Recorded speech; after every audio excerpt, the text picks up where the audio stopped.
Mercredi 10 mars 2021, bienvenue à ce grand live sur votre chaîne. Deux sujets nous intéressent. C'est le mois de mars consacré à la défense et la promotion des droits de la femme partout dans le monde. Nous parlons du leadership féminin au Congo, Kinshasa, à la veille de la publication du gouvernement Sama Lukonde, parité ou méritocratie. Une femme est parmi les invités ce soir, Nissi Assombo, juriste et activiste des droits de la femme, pour tenter de répondre à cette question. Un homme, comme nous sommes toujours des hommes genrés, nous allons recevoir Mathieu Tekizala, entrepreneur, économiste aussi, pour parler de ce gouvernement Lukonde très attendu. Tout le monde veut y être.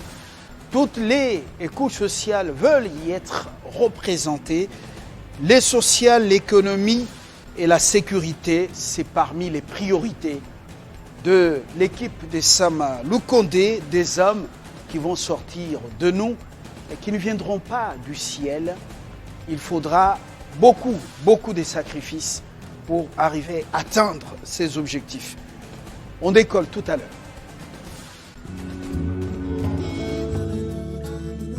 Qui sont les ADF qui tuent et massacrent dans l'Est de la République démocratique du Congo?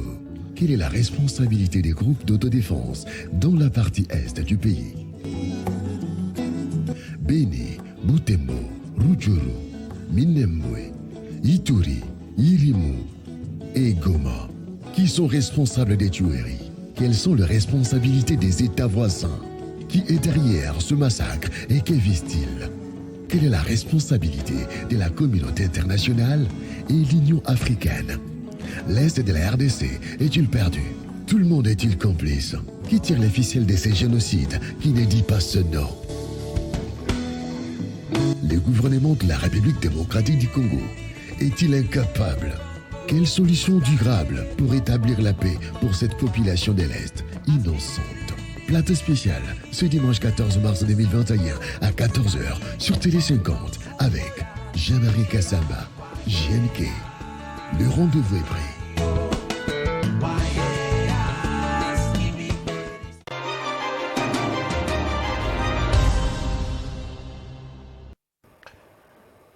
Notre premier invité est là, donc c'est une opportunité de mettre les femmes en vedette. Oui, elles sont nombreuses, compétentes, intelligentes, performantes, au même titre que les hommes dans tous les secteurs de la vie nationale. Une jeune juriste et activiste des droits de la femme est avec nous. Madame Assombo, bonsoir. Bonsoir, Monsieur Fabien.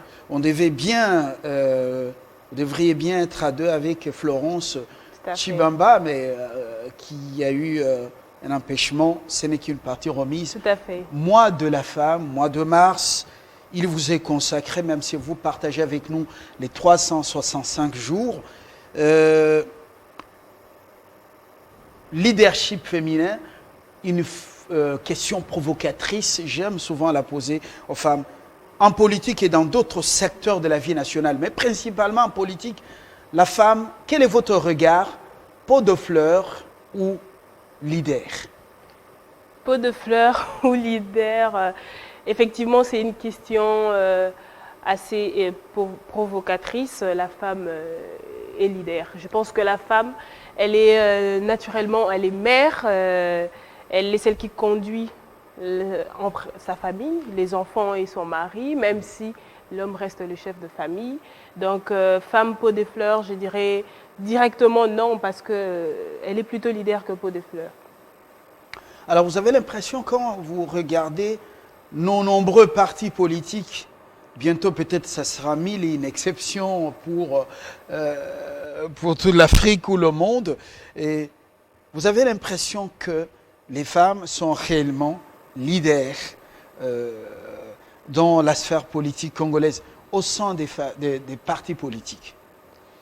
Effectivement, au sein des partis politiques, il y a encore beaucoup à faire, il y a du travail à faire, mais de plus en plus, je pense qu'il y a amélioration. C'est vrai que la femme était prise pour celle qui est là pour acclamer, pour faire un peu du dialélo, Mais aujourd'hui, je pense que de plus en plus, il y a des modèles. Nous avons différentes dames.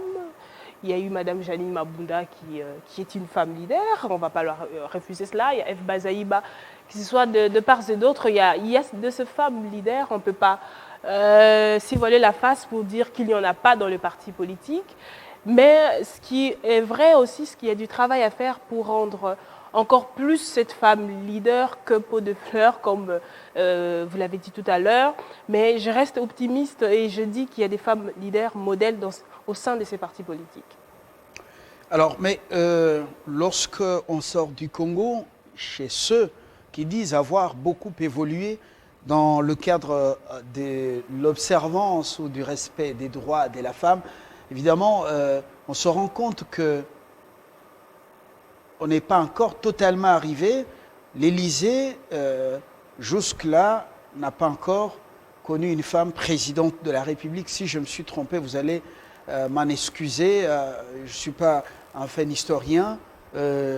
Maison Blanche, c'est maintenant qu'on a une femme, Madame Kamala, vice-présidente. Alors, le chemin en train d'être parcouru, où ils sont déjà arrivés selon vous? Oh, le chemin, il est encore long, en fait. Évidemment, il y a pas mal de choses qui sont déjà faites. Si aujourd'hui, on peut avoir une femme vice-présidente des États-Unis, qui est la première puissance mondiale jusqu'à aujourd'hui, comme vice-présidente de la République, si on peut avoir en France comme en Belgique, parce qu'actuellement il y a un gouvernement, on peut avoir le 50-50 effectivement.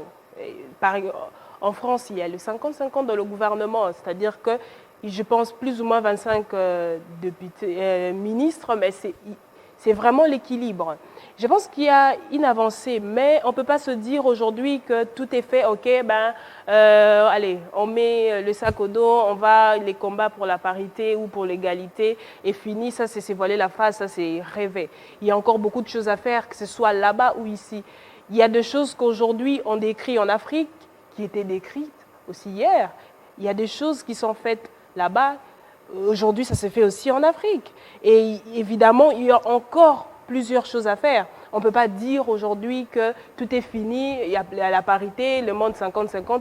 Il y a encore des tares. Que ce soit là-bas comme ici, il y a encore des tares, il y a des choses à faire. Et moi, j'y crois parce que d'où on était en 1960, que ce soit là, en Occident ou ici, et d'où on est aujourd'hui, on peut se dire, on peut quand même acclamer pour dire qu'il y a deux choses qui sont faites. Il y a des hommes qui accompagnent aussi ces femmes-là. Elles ne se battent pas seules parce que ce n'est pas un combat de femmes contre les hommes, c'est un combat de femmes avec les hommes. Parce que l'égalité des droits, l'égalité des chances, l'égalité de tout ce que vous pouvez dire en tant que promotion, compétence, ce n'est pas un combat des uns contre les autres. Il y a un adage d'ailleurs populaire qui dit que le monde est comparable à un oiseau. S'il n'y a que l'aile masculine qui est très développée, l'oiseau ne va pas bien voler, il faut les deux. Donc, évidemment, c'est un processus. Vous semblez dédouaner les hommes pour dire « Ah ben, vous êtes bien éduqués ». Vous dites que c'est un combat des hommes et des femmes engagés contre, justement, la non-reconnaissance ou les viols des droits de la femme. Mais les hommes sont pointés du doigt dans certains contextes et dans certains pays comme étant les vrais bourreaux. On peut dire les prédateurs des droits de la femme. Voilà, tout à fait. Quelle est votre réaction? Je ne les dédouane pas du tout. Je ne les dédouane pas du tout. Je les invite plutôt à accompagner les femmes. Il y a un concept actuellement qu'on utilise, c'est la discrimination positive, mais c'est surtout la masculinité positive. C'est quoi la masculinité positive? C'est justement pour conscientiser ces hommes-là qui hier ou qui sont encore jusqu'à aujourd'hui des bourreaux pour certaines femmes.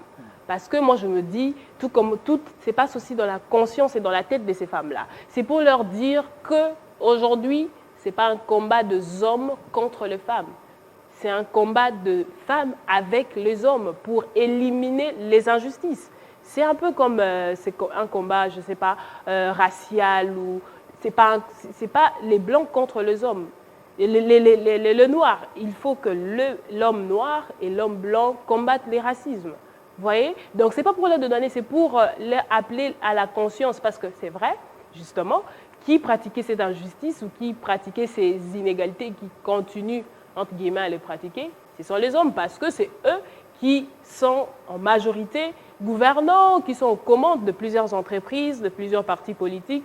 Si on vient dans cette casquette de « oui, on va se battre, on va vous bousculer, quitter, on va se mettre là », ça n'ira pas. On doit composer avec les hommes, leur dire que c'est ensemble que les choses se construisent, c'est ensemble qu'on va plus loin. Donc, on ne peut pas se battre contre vous, mais on doit se battre ensemble pour arriver à éliminer ces inégalités qui, jusqu'à aujourd'hui, restent encore un combat. Rien n'est encore gagné, même si il y a des évolutions significatives. Donc, je ne les dédouane pas, mais je les interpelle plutôt. Et voilà, une interpellation très, on peut dire, très intelligente. Alors, nous allons parler de cet événement qui est attendu, la publication du gouvernement Sam Alou Condé.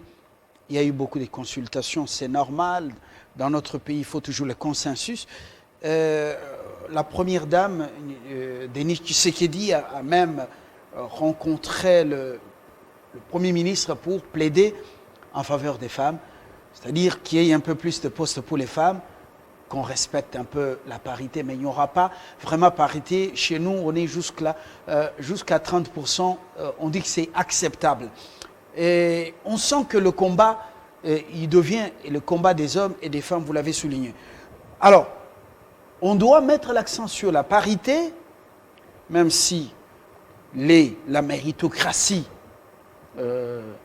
n'est pas au rendez-vous, n'est pas prise en compte, où on doit mettre l'accent sur la méritocratie.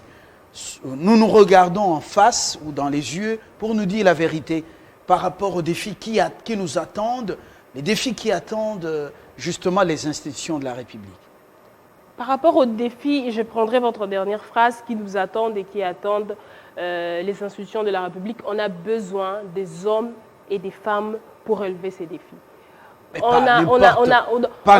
je dirais on doit évoluer avec les deux. Donc, on évolue avec la parité et la méritocratie. Parce que on est à Kinshasa seulement, à plus de 10 millions d'habitants. En RDC, on est à plus de 90 millions et dont les femmes sont déjà de 100 millions d'habitants. Voilà, 100 millions d'habitants. Dont les femmes sont majoritaires. Et vous ne nous direz pas que dans ces grands et si beaux pays, dans plus de 2 millions 300 et j'en passe, et même dans la diaspora, on trouve les Congolais et Congolaises, vous ne nous direz pas que vous ne trouverez pas des femmes compétentes quand même. Je pense qu'il y en a. Je ne remets pas en cause les compétences des femmes parce qu'on les a vues à l'œuvre aux affaires étrangères. Choguitondo a été remplacé par donc une femme qui est ministre d'État, et lui était vice-premier ministre en charge des affaires étrangères, intégration régionale. Toumbanzeza est là, on la voit à l'œuvre, pas beaucoup de choses à redire. Mouyoumouz, plutôt Mounembwe, vice-première ministre en charge du plan, un portefeuille clé. La liste, on peut continuer. Alors, est-ce qu'il faut aller avec la parité, avec la méritocratie, quand on sait que le combat qui nous attend, il est âpre? Il faut des gens aiguisés, voilà. Monsieur Fabien, il y a des femmes aiguisées. Il y a des femmes capables et à même à relever le combat de la RDC aujourd'hui. Moi, je n'aimerais pas qu'on aille dans le sens où on va commencer à condamner les uns et les autres. Sinon, je vous dirais que depuis 1960, on est dirigé par les hommes. Et voilà, les résultats, je ne dirais rien.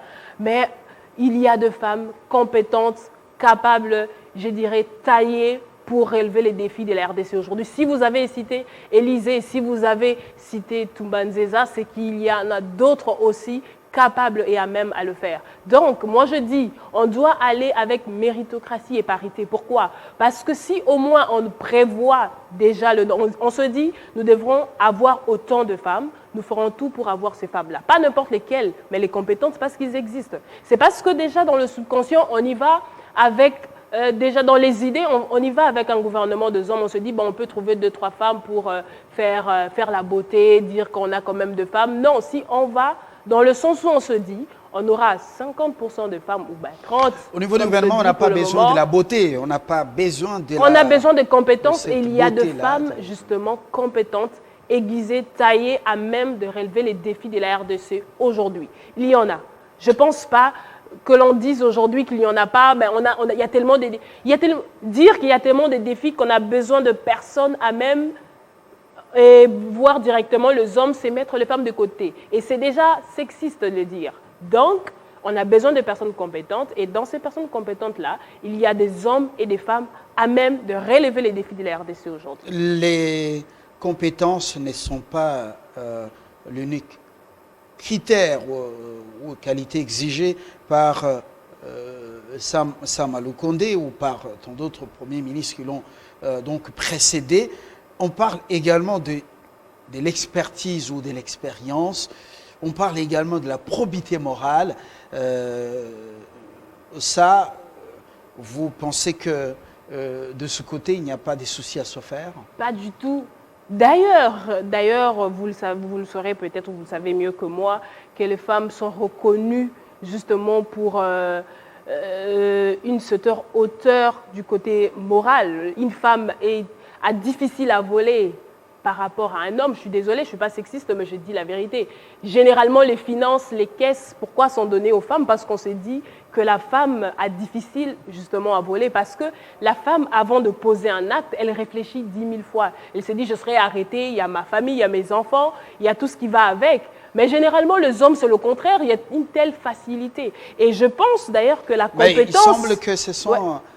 Les hommes sont poussés par les femmes parce qu'on dit derrière les grands hommes, il y a des grandes dames. Alors les hommes ont le courage d'aller piquer dans les caisses de l'État parce que poussés par des femmes pour dire vous devez me mettre dans telle ou telle condition. Ils sont majeurs, vaccinés. Ça c'est une excuse parce que lorsqu'on te dit de voler, même Dieu a dit la main qui t'envoie à voler, coupe cette main. Même Dieu l'a dit, donc pour les chrétiens, pour ceux qui ne sont pas chrétiens, je ne sais pas. Mais moi, je pense que c'est une excuse, c'est une fausse excuse d'ailleurs. Ils sont grands, ils savent ce qu'ils font. Donc, et je souligne ce que vous avez dit tout à l'heure. Donc la compétence ne devrait d'ailleurs pas être le seul critère. Elle ne devait pas être le seul critère. On a la probité morale, c'est très important. Même ce sens de redevabilité. Se dire que je suis ici pour accomplir une mission, mais à la fin, je devrais être redevable. Je devais faire quelque chose d'important pour mon pays. Il y a l'expertise. Évidemment, on ne va pas prendre... Moi, je suis contre l'idée déjà de prendre ceux qui ont été ministres parce qu'on ne naît pas ministre, en fait. Donc, on doit avoir des nouvelles figures. Des nouvelles figures. Soit du côté des femmes, que ce soit du côté des hommes. Peu importe, tout à fait, des nouvelles figures. On a besoin de nouvelles figures. On ne naît pas ministre. On ne naît pas, je ne sais pas, président de la République. Il n'y a même pas des études pour devenir ministre ou président. Mais l'expérience peut se démontrer ailleurs, dans autre chose. L'expérience peut se démontrer. Alors, mais l'équation semble être un peu compliquée quand on sait que ce n'est pas un casting comme ça se fait dans certaines entreprises. Ce sont des gens qu'on écoute, par exemple, sur les plateaux de télévision ou dans les studios de stations de télévision, stations de radio, quand on sait que ce sont des propositions des partis politiques ou des regroupements politiques, quand on sait que ce sont des gens dont on ne contrôle pas la vie tous les jours pour savoir casier judiciaire chaste ou saturé ou pas, quand on sait que les compétences à travers une expression fleurie ne sont pas forcément le savoir-faire sur le plan professionnel. L'embarras de choix, est-ce que vous avez le même regard?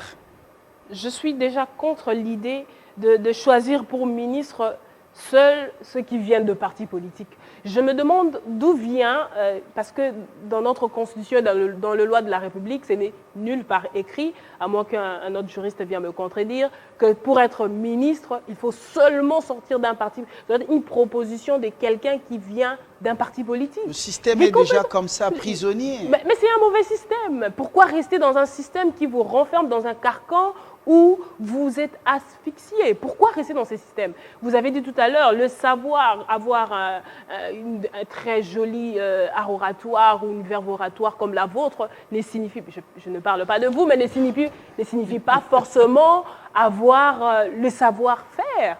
Ce n'est pas parce qu'on a un bon français, on manipule bien la langue de Molière ou de Voltaire que forcément on va bien faire les choses. On a vu des gens bien parler, mais dans le fait, zéro.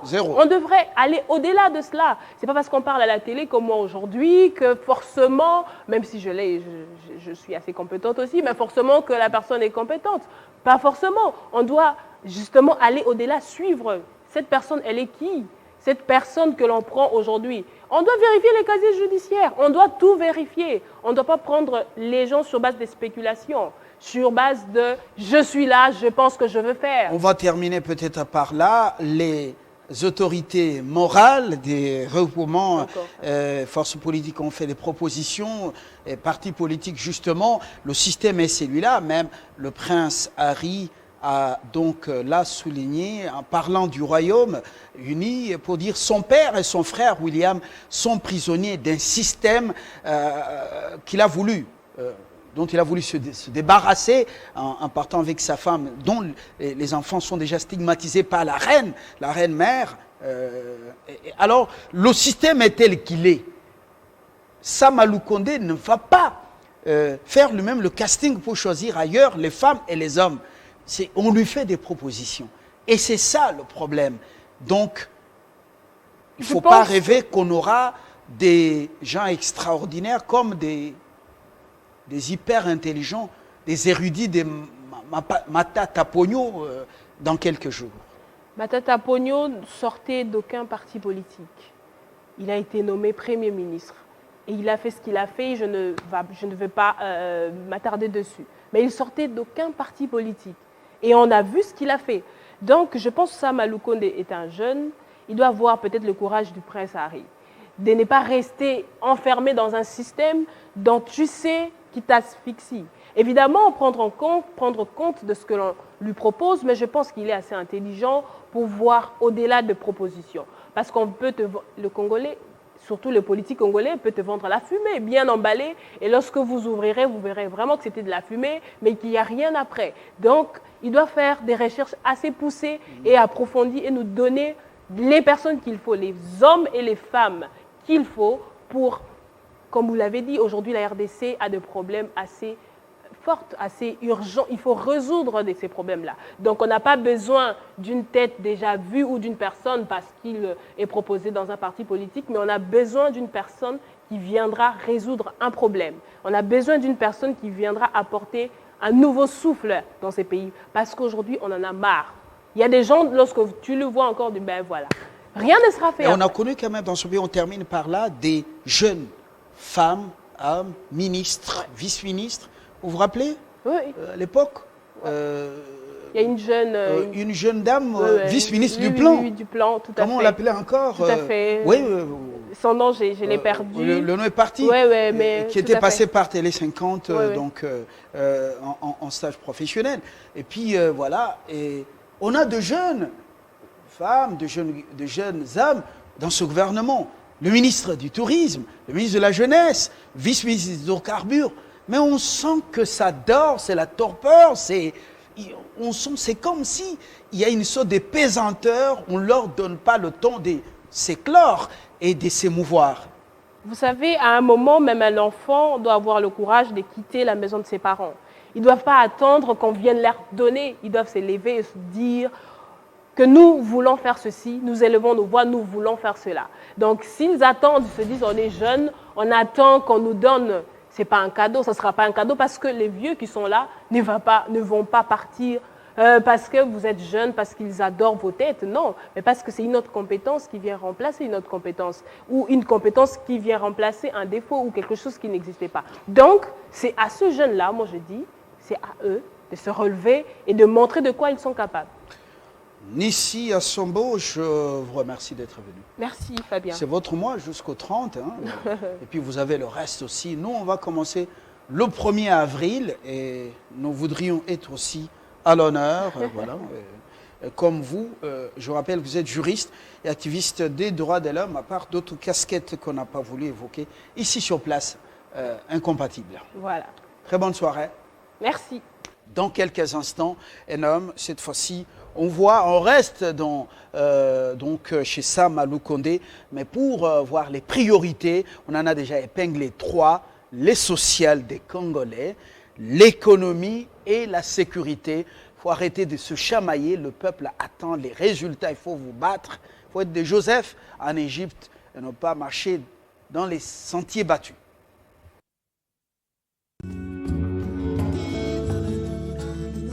Qui sont les ADF qui tuent et massacrent dans l'est de la République démocratique du Congo? Quelle est la responsabilité des groupes d'autodéfense dans la partie est du pays? Beni, Butembo, Rutshuru, Minembwe, Ituri, Irimu et Goma. Qui sont responsables des tueries? Quelles sont les responsabilités des États voisins? Qui est derrière ce massacre et que vise-t-il? Quelle est la responsabilité de la communauté internationale et l'Union africaine? L'Est de la RDC est-il perdu? Tout le monde est-il complice? Qui tire les ficelles de ces génocides? Qui ne dit pas ce nom? Le gouvernement de la République démocratique du Congo est-il incapable? Quelle solution durable pour établir la paix pour cette population de l'Est innocente? Plateau spécial ce dimanche 14 mars 2021 à 14h sur Télé 50 avec Jean-Marie Kassamba, JNK. Le rendez-vous est prêt.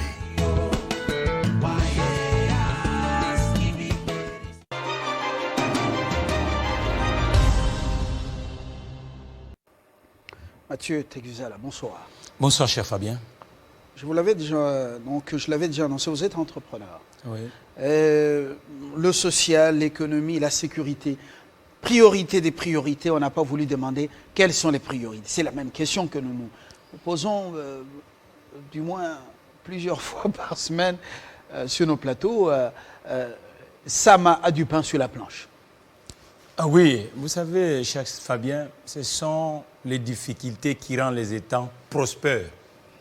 Sinon, ça ne sert à rien qu'on devait faire tous les 60 mois réélire un homme. Donc ça signifie que celui qui va remplacer a laissé les endroits où ça peut avancer et celui qui va venir doit faire de sorte que ça avance. Mais le problème est qu'on a kibilé tellement de problèmes en République démocratique du Congo, on a kibilé d'énormes retards et aujourd'hui je pense que Sam n'a pas le temps à perdre. Parce que lui c'est Sama. Sama n'a pas Samuel. Oui, Sama. Et son excellence Sama n'a pas le temps à perdre. Ça signifie qu'aujourd'hui, il doit chercher de sorte que la collectivité nationale, que nous puissions avoir plus, accroître les gens qui ont un mouvement salarial. C'est la croissance et la création d'activités qui va permettre à cet État de régler beaucoup de choses. Vous savez que pendant longtemps, on a cru qu'il faut avoir des gouvernements gigantesques pour régler des solutions des Congolais. Et on a abandonné l'administration. On a eu des gouvernements gigantesques pour régler les problèmes, les querelles des politiciens. Pour que certains ne reprennent plus les armes ou ne disent plus à leurs petits de rentrer dans la brousse pour continuer la lutte armée. Si vous voyez ça, parce que dans le débouché sociaux, c'est ce qu'on appelle l'activité salariale dans le territoire est tellement faible, ça signifie que le seul ingrédient qui reste pour s'exprimer sur l'espace public, c'est l'occupation des postes publics. Et l'espace privé, on l'a négligé. Or, cela n'a pas créé plus d'emplois en République démocratique du Congo. Donc nous sommes en déficit. Et même l'État lui-même s'est frustré. C'est pour cela que l'emploi public est devenu de plus en plus rarissime parce qu'on ne peut même pas rémunérer les gens. Maintenant, il faut actionner dans l'emploi privé. Et c'est pour ça que vous voyez que dans le francophone, nous disons qu'on a étudié uniquement pour être fonctionnaire. Vous savez, il y a des écoles même en France où on a fait pendant longtemps en croyant qu'on vous forme uniquement pour être fonctionnaire, mais pas pour créer une entreprise. Or, logiquement, à l'heure actuelle, ce gouvernement qui va venir doit pousser des Congolais à créer des activités. Et à orienter aussi ces Congolais qui ont des activités pour prospérer la nation congolaise. C'est là la clé. Donc, il faut avoir plus de Congolais qui ont un bulletin de paye. Mais pour avoir plus de Congolais qui ont un bulletin de paye, qu'est-ce qu'il faudra faire on constate que les masques, ça nous vient d'ailleurs. Les marchés, s'il y en a, c'est confié aux étrangers. Et puis, alors, les peu de boulot qu'il y avait, regardez, même ligne, on a réduit, je dirais on a assaini. Regardez Pullman, regardez, les exemples sont légion. Il y a des boîtes qui viennent même de fermer ici, au centre d'affaires de Kinshasa, qui viennent de fermer. Alors, c'est pour ça, vous dites qu'il faut. Comment ça va venir? C'est pour ça que nous disons... Des grèves dans les régies financières, ils réclament justement leur, c'est pas plus-value ou quoi, même s'ils ne mobilisent pas assez. Cher Fabien, même la livre sainte a été réformée, la Bible. Il y a 2 tomes, Ancien Testament et Nouveau Testament. On a fait 60 ans avec des logiciels qui n'ont pas créé plus d'activités et plus de gens actifs dans le terrain social. Ça signifie qu'il faut maintenant réformer. Au lieu que nous passons du temps uniquement à faire grandir des gens, des femmes et des hommes qui vont attendre uniquement pour être ministres sur la place des Kalina, je pense que cela, ça ne sera pas une solution. C'est pour ça qu'il faut auditer la société congolaise. Il faut réformer la société congolaise. C'est pour ça que nous disons à l'actuel Premier ministre, c'est bien, il est tenté de consulter. Mais maintenant, il faut qu'il consulte aussi. Il a déjà consulté. Oui, il a consulté. Mais maintenant, ce sont les gens qui vont réclamer des postes. Les chefs coutumiers, les catholiques ont dit non, on n'a pas, ne mettez pas des gens qui ont détourné. Cela doit cesser en République démocratique du Congo.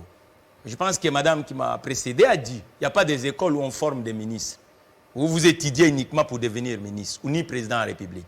Mais par contre, nous prenons la formation pour devenir actif.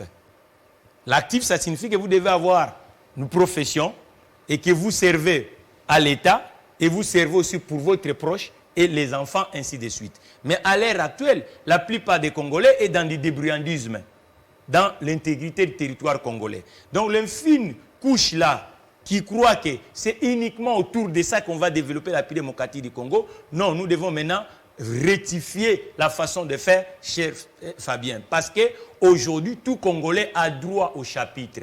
Tout Congolais ne peut pas être fonctionnaire. Nulle part au monde, il y a un État où on crée des emplois uniquement dans du bord public. Comment booster, pour ne pas se répéter, le social et l'économie des Congolais? Le gouvernement, je crois d'ici, la rentrée parlementaire, c'est le 15.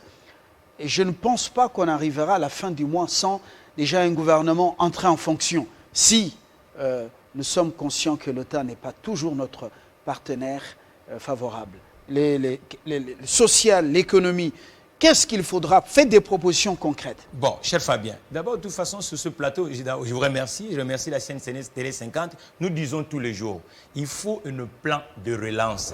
L'économie congolaise est frustrée, surtout la partie privée, en commençant de la zarisation. On a connu beaucoup de crises en République démocratique du Congo. Par contre, ces crises ont toujours été résolues dans la résonance politicienne. Mais maintenant, il faut qu'on absorbe ces crises-là aussi dans la logique économique et budgétaire, excusez-moi. Parce que si nous ne pensons pas à ça, aujourd'hui, on ne va pas s'en sortir.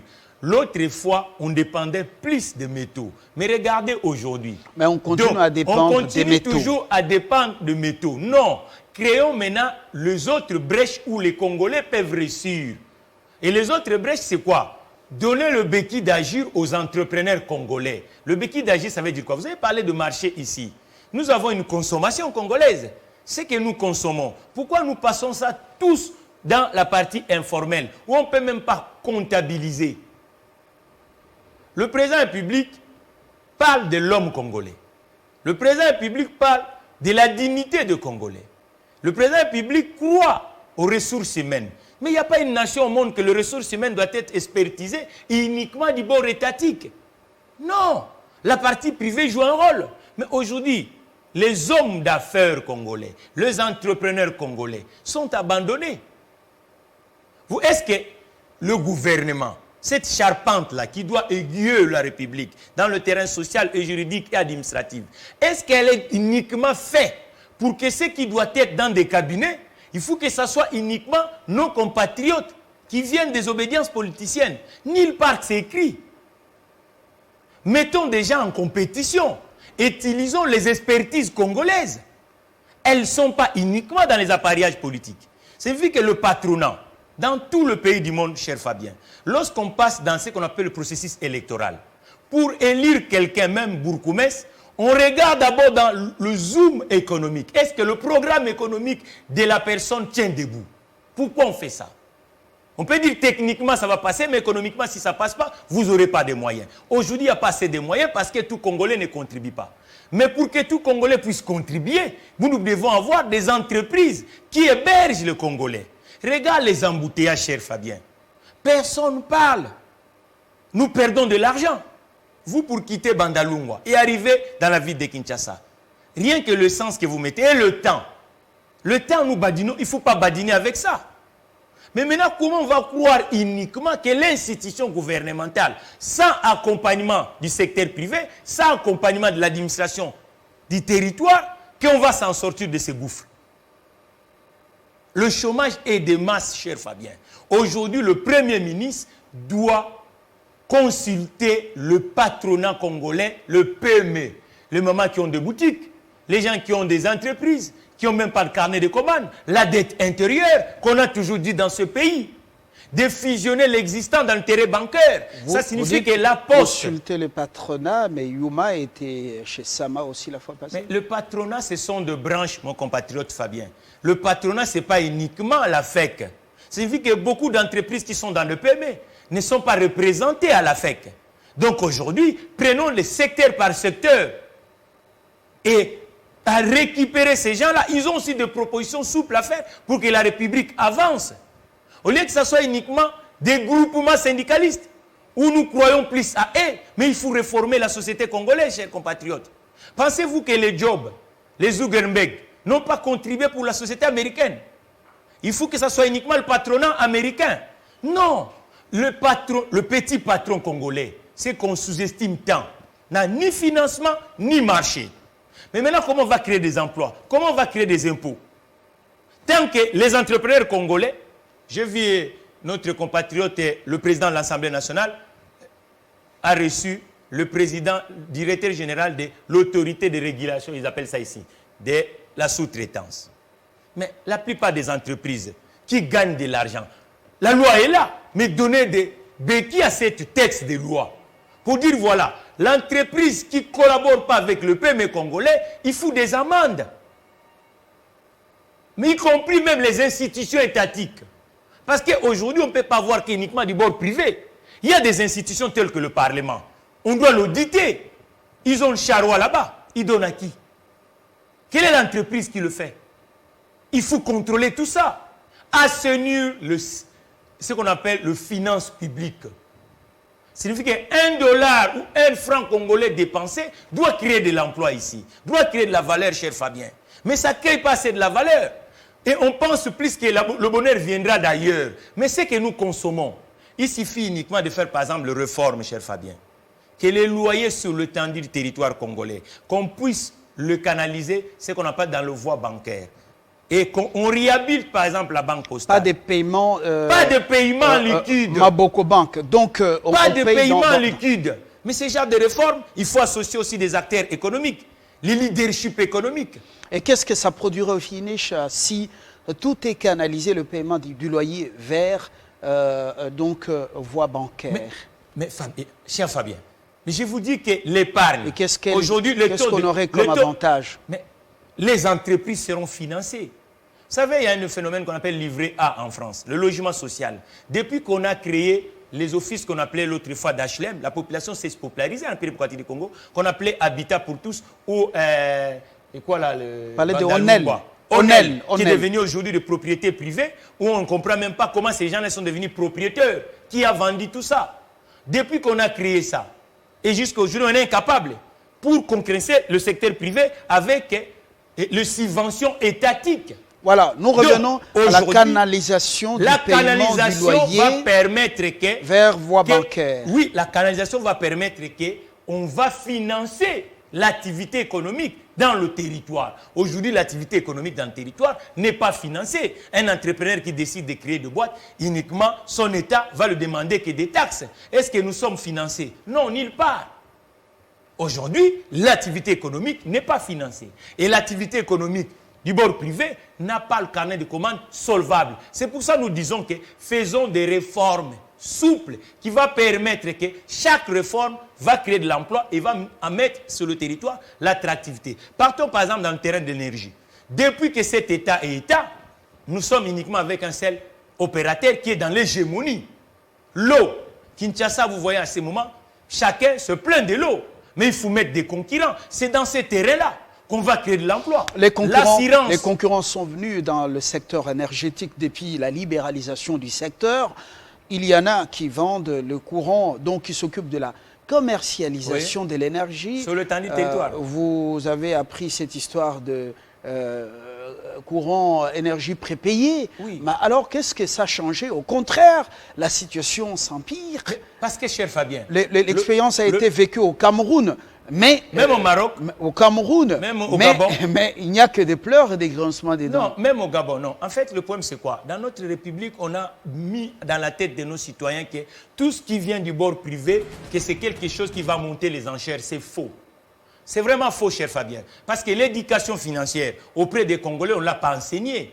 Vous savez que les gens aujourd'hui préfèrent consommer 20 $ et condamner son État. Mais qui va lui donner l'éducation financière? C'est les institutions bancaires. Comment on peut emprunter quelqu'un tant qu'il cohabite dans l'informel?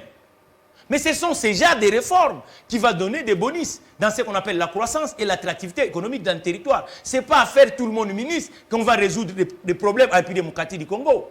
C'est pour ça que nous disons tous les jours, ceux qui sont dans les administrations, mais de faire une cohabitation avec le secteur privé congolais. Et le secteur privé, ce n'est pas uniquement la FEC, cher Fabien. Non, même la FEC, aujourd'hui, nos entreprises, à part la génération. Il y a la Copemeco, il y a autant de structures. Oui. Oui. Mais maintenant, ces structures-là, partenaires de l'État. Mais ces structures-là, on ne parle pas CD. On parle plus d'une seule structure qui est une grande charpente de l'économie congolaise, qui gère plus de grandes sociétés. Or, dans des pays où nous prenons tant d'exemples, les petites sociétés, on doit les encourager pour créer de la valeur. Et en France, on dit quoi? L'artisanat est la première entreprise de la République française. Mais comment fait-il le petit artisan? Nous avons des tables ici. Allez à Delvaux. Ces artisans-là, il y en a qui ont fait même 35 ans, 40 ans de métier, sans accompagnement de leurs États, et personne ne les achète. Et les achats à la République démocratique du Congo, le crédit est absent. C'est ça le vrai problème. On paye cash. Tout est payé cash. Alors, on termine par là. Hier matin, Jean-Marie Kassamba, qui est quand même passé par la Société Générale en France, il a dit, on est un pays où tout est permis. Alors, commençons par mettre fin à la thésaurisation, que toutes les masses monétaires en dollars ou en devises étrangères soient canalisées vers les banques et que toutes les transactions se fassent en monnaie nationale. Comment trouvez-vous l'idée? Lui, il a fait la proposition hier. Comment trouvez-vous l'idée? C'est normal. Il a raison. Qu'est-ce que ça pourrait, rapporter sur le plan économique et social? Ça va rapporter beaucoup. D'abord, on va rajouter du côté des ménages congolais un pouvoir de consommation parce que observez aujourd'hui, et heureusement mon aîné a précisé ça, et c'est ce que j'ai toujours dit dans ce plateau, en disant, vous imaginez que quelqu'un est payé en francs congolais, le monnaie nationale. Mais bizarrement, son loyer, on va lui dire, voilà, il faut aller chercher le dollar américain pour aller payer le bailleur. Ça signifie que la personne est payée, par exemple, à 16 000 francs. Mais lorsqu'il va aller acheter le dollar est à 22 000. Où il va trouver la différence? Or, la personne qui est payée en francs, logiquement, le loyer doit être uniquement en francs sur le voie bancaire pour que la personne ne perde pas le PCR. Le président de la République parle plus de ce qu'on appelle lutte contre la corruption. Mais comment on peut lutter contre la corruption tant que les activités dans le territoire ne se font pas dans les circuits bancaires? Il y a les gens qui se baladent avec des valises d'argent. Je vous dis que les combis qui sont dans nos villes, rien que récupérer ces versements et qu'on met même à la banque postale, nous les entrepreneurs congolais, on peut avoir le béquille d'agir. Ah oui, pour compléter, le responsable d'une institution importante va à la banque, fait sortir de l'argent, mais rien n'est vu justement dans le système au niveau national. Mais c'est ce que nous disons. C'est-à-dire qu'il y a une opacité inquiétante. Il y a beaucoup de réformes à faire et je félicite encore mon aîné Jean-Marie Kassamba d'avoir précisé ce genre de choses. Ça signifie qu'aujourd'hui, ne croyons pas que de faire un gouvernement, moi j'ai toujours dit, à l'ère actuelle, mettons des moyens dans les autres secteurs de la vie, surtout que des réformes par exemple financières, qui va permettre qu'aujourd'hui du cash soit contrôlé sur l'étendue du territoire congolais pour que nous puissions avoir un peu de moyens d'agir, pour que nous créions l'emploi à la République démocratique du Congo, au lieu de croire que chaque parti politique doit être représenté au niveau du gouvernement national. Ce genre de thèse, nous devons cesser à faire ici, parce que l'université de Kinshasa, il faut le réformer, lui donner l'autonomie. Parce que dans les autres sillons, les enfants peuvent quitter l'école au niveau de première année graduate et de faire une entreprise qui devient une entreprise mondiale. Mais bizarrement, un pays démocratique du Congo, on fait toujours la même chose. Et c'est pour ça que nous disons, président de la République, regardons avec les yeux ouverts. Aujourd'hui, la misère à un pays démocratique du Congo, ce n'est pas uniquement autour du gouvernement qu'on trouvera des solutions, mais créer des alliés qui vont cohabiter avec le gouvernement, avec des réformes solvables qui peuvent changer la République démocratique du Congo. Monsieur Tenkizala, je vous remercie d'être venu et d'avoir réfléchi avec nous autour de ça. Donc, le miracle, c'est possible, mais il faut travailler et il ne faudra pas tout attendre de cette équipe Lukonde Sama.